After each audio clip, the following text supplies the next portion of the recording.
Level 3, Cycle 4, Brown Stripe. For this stripe, we'll be covering takedown sparring.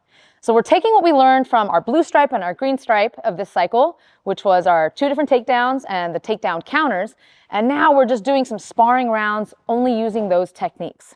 So let's go over a couple tips and techniques for when you're doing takedown sparring. For most of you, this is the first time you're experiencing takedown sparring. It's very different from our regular point sparring where we're punching and kicking your partners. There is no striking when we're doing takedown sparring.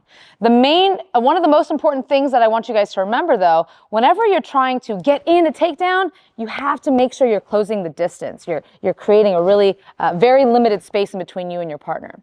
So whenever I'm going to do like that single leg, the sweep takedown, when I go in for that first move, I have to make sure that I'm stepping really, really deep and our hips are touching. If I go on this side, again, stepping really, really deep, hips are touching. If I try to do the takedown from a far angle here, just realistically, it's not going to work.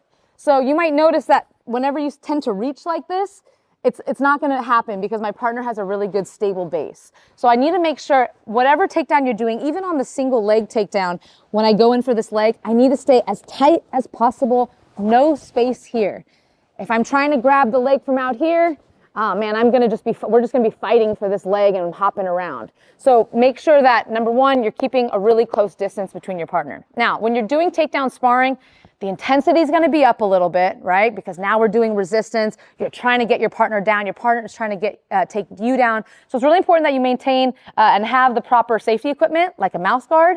That way, in case there's the accidental bump or fall that you're not prepared for, you're protected.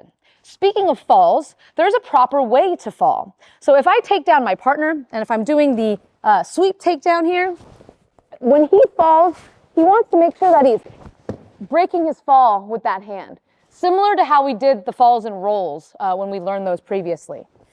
This is just a way to help you break your fall and maintain safety. Also, when you're falling down, try not to fall flat on your back. Falling down at a slight angle is always going to help too. So if we do the single leg, the grab takedown here, when he falls, again, he's going to break, and notice he has a slight angle when he goes down to the ground. Proper helpful etiquette can always help your partner up once you get back up on the mat. Now, takedown sparring is a ton of fun. And the cool thing is that eventually when you learn the groundwork too, we can combine those two pieces together and have a really great time when you get up to the level 4 class. But for now, have fun out there with your takedown sparring, and we'll see you on the mat.